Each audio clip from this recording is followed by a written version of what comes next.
Hello, I'm Don Phipps, Superintendent of the Caldwell County Schools. And as you can see, I'm on one of our school campuses, and we want to spend a little bit of time today sharing with you some of the planning and the work that we've been working on as we prepare for students and staff to return in the fall. As you can see, we have school buses behind me, and we want to show you what a day would look like for students. We're hoping that as you see the things that we've put in place, we can allay some fears, relieve some anxiety, and hopefully make you feel better about students being back on campus. So we'll get started with what a student may encounter as they get on the bus in the morning. Let's begin by telling you a little bit about what to expect on the school bus. And of course, the school bus stop in the morning begins at the pickup place. And as students are out waiting on the school bus, we certainly want them to have face masks on and also to maintain the social distancing of at least 6 feet. Very important for safety. They'll maintain that distance as they get on the bus. Once they get on the bus, then students will sit in individual seats, one student per seat, unless we have siblings, and siblings are allowed to sit together. And they will maintain that. We'll make sure that students stay in the same seat morning and afternoon, which helps us be accountable for where students are at. Students will also, again, have face masks on when they enter, and the distancing, social distancing that they'll exhibit and we expect for them to have at the bus stop will maintain as they get on the bus, as they disembark from the bus, and as they go out through their school day. As we look at a table like this, I can't help but think about what this will be like when school starts. And we know that students want to be together, they want to congregate with one another, and one of the hardest things that we're going to be dealing with is students who want to be closer than the 6-foot social distance part. We're asking that parents and guardians work with students to let them know how important it is that we maintain social distancing.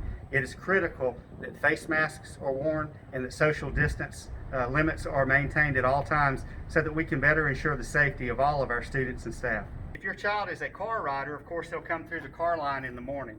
And in each of our schools on each campus, we'll have adults who will be here that will be taking students' temperatures, and we'll also be going through some screening questions that we'll ask each child.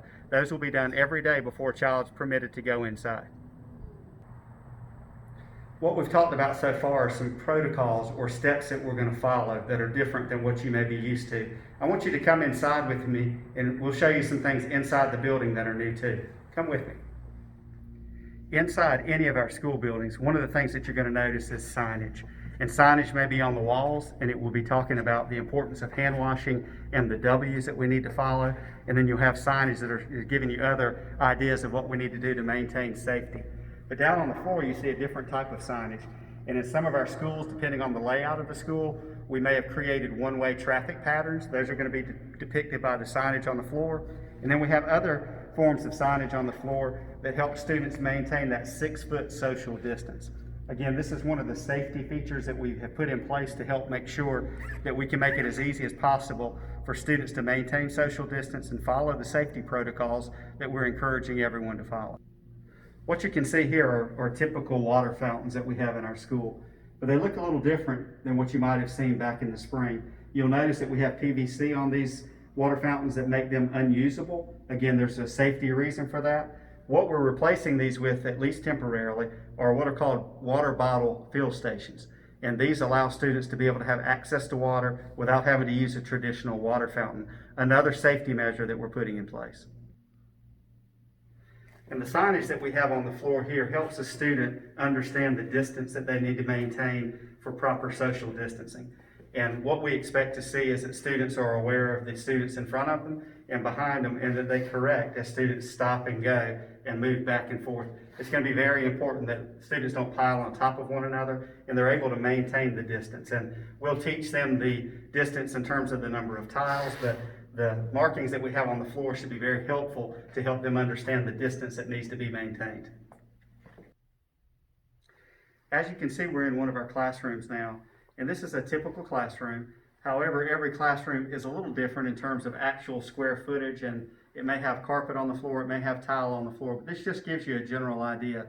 As you can see, the layout in the classroom with respect to desks, this allows the student to have their own space in the classroom, and at the same time their peers are socially distanced away from them. This is very important as we continue to talk about the protective steps that we're taking with face masks, but also social distancing. And then back behind me, you'll see cubby holes. And the cubbies are designed where we have that access to allow students to have their own space, to be able to put their book bags, their material that they have to work with, their paper and their pencils and things like that, to make sure that we keep those separate and that we don't have students that are sharing those types of supplies. In any given classroom, you're going to notice that there's an abundant amount of hand sanitizer, and this may appear in a variety of different dispenser types, but it's going to be there in all of our classrooms to make sure that students are using that frequently, in addition to washing hands with soap and water. And you can see here's an example of the signage that we discussed earlier that reminds students to wash their hands for 20 seconds for the proper amount of washing and cleanliness. And then there are also going to be cleaning supplies that won't be accessible to our students, but just to let our parents know that we are cleaning our surfaces every day. And we want to make sure that students are leaving a setting. When they come back, that setting is clean and is a safe environment for their return. Our outdoor areas are very important.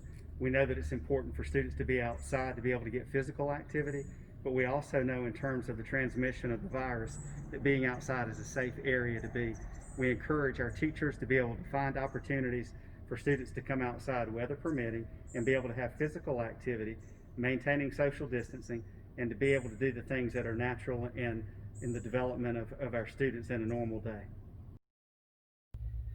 As you can see, we're now in a restroom. This is a typical restroom in any of our schools. What I'd like you to note about this is that we have a schedule that's been created that will involve thorough cleaning that will be going on a regular basis. This is an area that we want to make sure that we have addressed and that we do regular cleaning. So this is just another example of the work that we're doing in that area. Now we're in the cafeteria serving area, and our cafeteria is one of the areas that will see the most marked difference from last year. For the most part, students will not be eating in the cafeteria unless we're able to socially distance on occasion. And as students come through the serving line, rather than receiving a normal tray, they'll receive something very similar to this, a clamshell or a container that has the food in it that they're able to take back to their classroom or wherever they're going to be eating.